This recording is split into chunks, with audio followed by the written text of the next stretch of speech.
विद्यालय प्रांगण में मेरे समक्ष विराजमान नवीनतम दिशा की ओर आकार लेता इस देश का ये सुनहरा भविष्य, आप सभी को मैं प्रणाम करता हूं, नमस्कार करता हूं।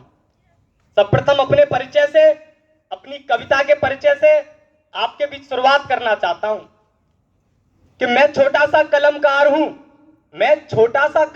हूं, घायल मन की आशा का। मुझको ज्यादा ज्ञान नहीं है छंदों की परिभाषा का। जो यथार्थ में दिख रहा हो मैं उसको लिख देता हूं। कोई निर्धन चीख रहा हो मैं उसको लिख देता हूं, छोटा सा कलमकार हूं। आप सभी का आभारी हूं। आप सबने मुझे यहां बुलाया, मौका दिया, ये अवसर प्रदान किया कि मैं आप सब युवाओं के बीच अपने विचार, अपनी कुछ कविताएं रख पाऊं, कविता का परिचय रखता हूं। कविता क्या होती है और क्यों पढ़नी चाहिए, आज अभी छोटे भाई बहनों ने बहुत बहुत अच्छा पढ़ा, तब प्रारंभ करता हूं कि जब वतन की अस्मिता ही डोलती हो लक्ष्य खोकर, जब वतन की अस्मिता ही डोलती हो लक्ष्य खोकर, शब्द स्वर से लक्ष्य का संघान कविता है सुनो। और क्षीर सागर के मदल से गर्व का प्राकट्य हो तब सृष्टि के कल्याणित विश्वान कविता है सुनो। अरे मांस नोचे धर्म का ही, जब अधर्मी गिद्ध बनकर धर्म रक्षा के सुरों का गान कविता है सुनो। सागरों के शांत जल में ज्वार का उन्माद भरकर शब्द शक्ति जागरण अभियान कविता है सुनो। और इस अभिनव अभियान में मैं सनातन धर्म का पहरी गोपाल राणा अक्षरों का अभिष्ट अनुष्ठान करता हूं और धर्मनिरपेक्ष नहीं, धर्म अनुयुक्त होकर समस्त मजहब धर्मों का अभिन्न मान सम्मान करता हूं।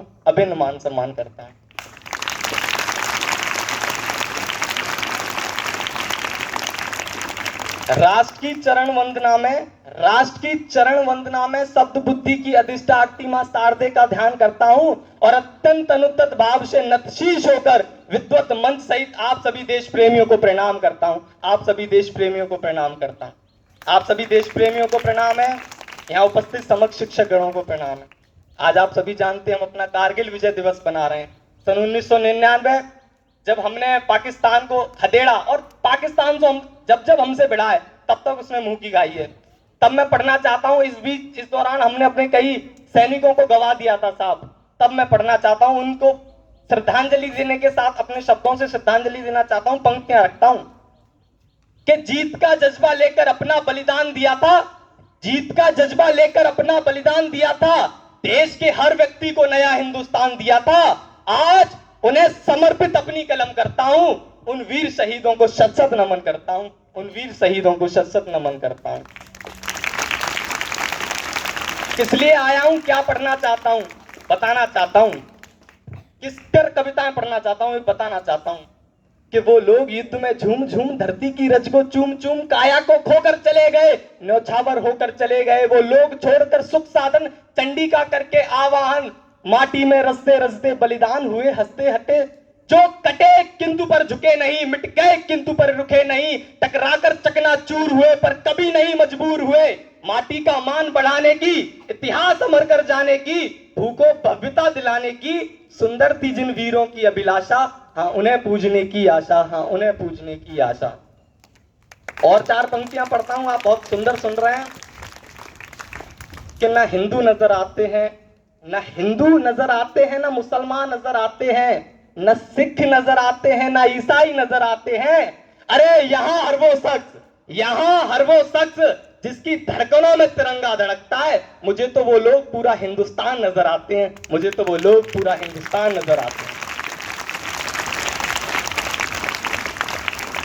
सन 1998 भारत में परमाणु परीक्षण किया, पोखराम में सफल परीक्षण हुआ। फिर कुछ दिन बाद चगाई हिल्स में पाकिस्तान ने भी परमाणु का सफल परीक्षण कर लिया। अब हम तो गांधी का देश, शांति के प्रतीक, उस समय अटल बिहारी वाजपेयी जी प्रधानमंत्री थे। वो ये चाहते थे कि हमें पुराने रिश्ते हमारे बहुत खट्टे रहे, आगे के रिश्तों में मिठास आ सके। इसलिए सन 1999 में फरवरी में हमारे देश के पूर्व प्रधानमंत्री श्री अटल बिहारी वाजपेयी जी हिंदुस्तान से लाहौर तक बस यात्रा करी थी, ताकि हम दोनों के बीच में जो हिंदुस्तान और पाकिस्तान के बीच के जो रिश्ते हैं वो थोड़े मिठास आ सके। ताशकंद समझौते पर भी दस्तखत हुए। पर क्या पता था वो जो गद्दार होते हैं ना साहब, उनसे आप कितनी भी मीठी बातें कर लीजिए, उनसे कितने भी रिश्ते बनाने की कोशिश कर लीजिए, मगर वो अपनी औकात दिखाई देते हैं।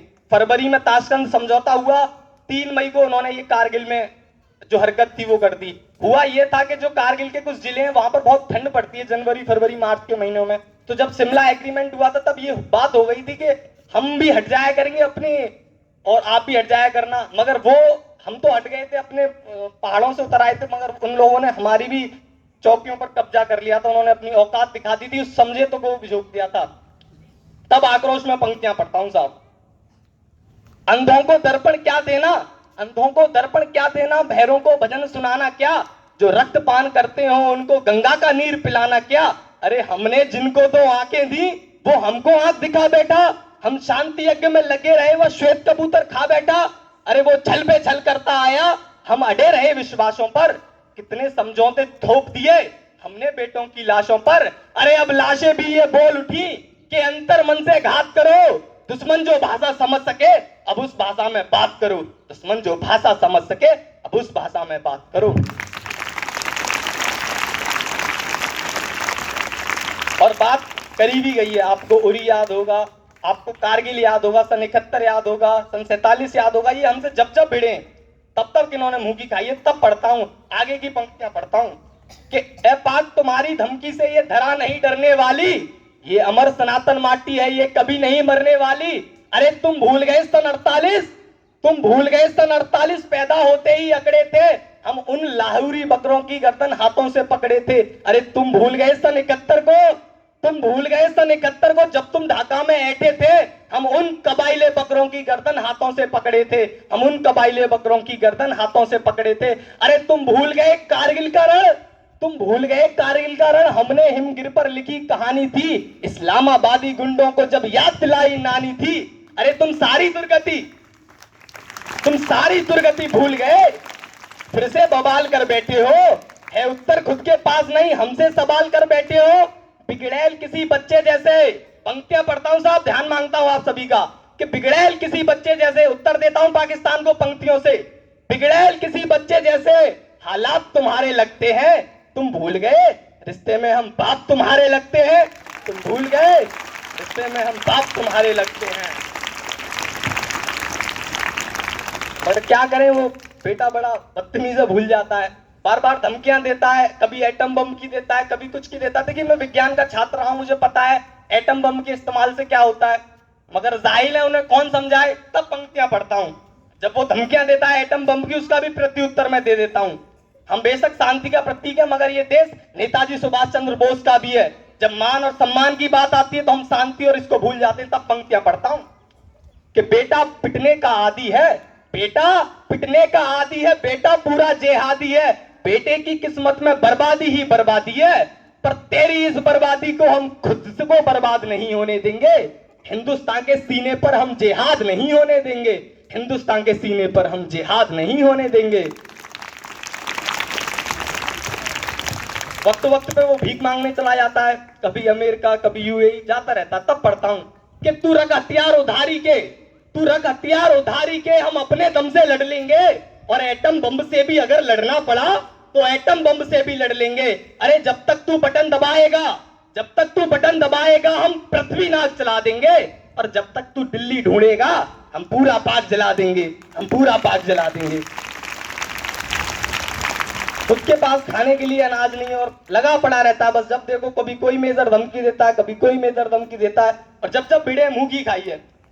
पर कभी कभी आक्रोश भी आ जाता है। कारगिल का युद्ध हुआ, हमारे देश के एक शहीद कैप्टन कालिया, कैप्टन सौरभ कालिया वहां गए हुए थे, तो वहां से उन पाकिस्तानी सैनिकों ने उनको पकड़ लिया, और उसके बाद जो वहां से सब लौटा उस सबके पास ना गर्दन थी, कटे हुए हाथ थे। इस प्रकार से उन्होंने हमारे वीर का सब भारत भेजा था।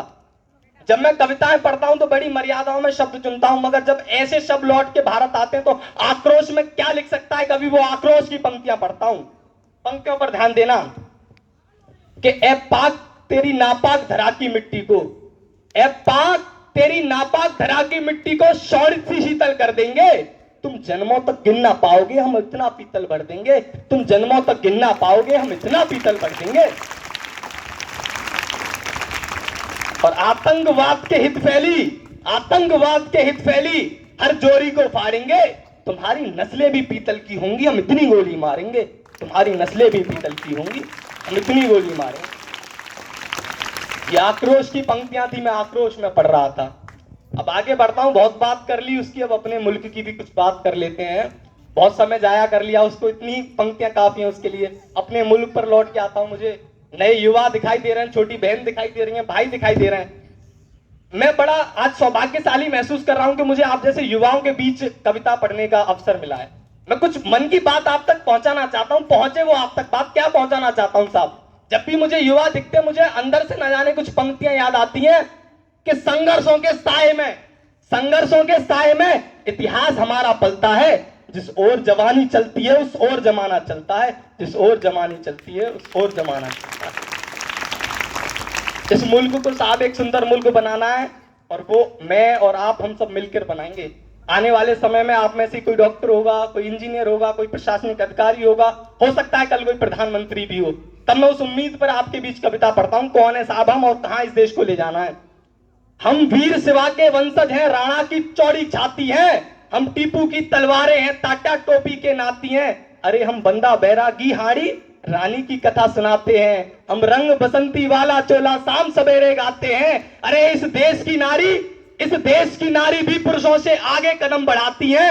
लक्ष्मीबाई बच्चा लेकर अंग्रेजों से लड़ जाती है। लक्ष्मीबाई बच्चा लेकर अंग्रेजों से लड़ जाती है। मंगल पांडे तन्हा सेना में क्रांति शुरू कर देते हैं। ऊधम सिंह लंदन जाकर डायर से बदला ले लेते हैं। सावरकर काले पानी पर एक नई कथा लिख जाते हैं। अब्दुल हमीद पेंटागन तोपों के आगे टिक जाते हैं। अब्दुल हमीद पेंटागन तोपों के आगे टिक जाते हैं। हम युद्ध भूमि का पौरुष है, कतरा कतरा सेनानी है। हम सब यारो हिंदुस्तानी है, हम सब यारो हिंदुस्तानी। पूछ आओ तुम हिमगिरियों से तुमसा ऊंचा कौन है। पूछ आओ तुम हिमगिरियों से तुमसे ऊंचा कौन है।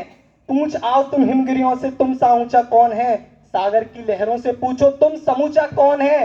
हो चिड़िया उड़ने वाली किसके बीच को बोती हो। चलने वाली तेज हवाएं किसकी महिमा डोती हो। बागों में माली मालाएं किसके लिए पुरोता है। बागों में माली मालाएं किसके लिए पुरोता है। जल्दी जगने वाला सूरज किसकी राह सजोता है। अरे उत्तर में गंगा से पूछो, दक्षिण में कृष्णा से पूछो, पश्चिम में चंबल से पूछो, पूरब में ब्रह्मा से पूछो। अरे अटक से लेके कटक तक पूछो, कश्मीर से कन्या तक। अरे पूछो हिंद महासागर से पूछो कंचनजंगा तक। अरे घूम आओ तुम ये जग सारा, तब तुमको यह मुकाम मिलेगा। इस दुनिया में सबसे सुंदर अपना हिंदुस्तान मिलेगा। इस दुनिया में सबसे सुंदर अपना हिंदुस्तान मिलेगा। मुझे बहुत ही आनंद आ रहा है यहाँ मंच से पढ़ते हुए, और आप सब बड़ा अच्छा सुन रहे हैं, मगर मेरे पास थोड़ी समय की सीमा है, मैं इसलिए और नहीं बोल पाता हूँ। अब यदि मुझसे कहा जाता कि इतना कुछ बोला है, छोटे बच्चे बैठे, ये क्या सीख कर जाएंगे, तो इन छोटे बच्चों के लिए भी दो पंक्तियां पढ़ता हूँ, आप सबके लिए दो पंक्तियां पढ़ता हूँ। इतना कुछ मैंने पढ़ा, कुछ याद रहे ना रहे, ये दो पंक्तियां आप अपने साथ घर ले जाइएगा। मैं सोचूंगा मेरा ब्रज भारती में आना आज सार्थक हो गया। अंतिम दो पंक्तियां पढ़ता हूं और अपना वाचन आपके बीच समाप्त करता हूं। क्या है दो पंक्तियां कि सार हमारी साधना का शेष रहना चाहिए, और हम भले मिट जाए ये देश रहना चाहिए। बहुत बहुत धन्यवाद। जय हिंद, जय भारत।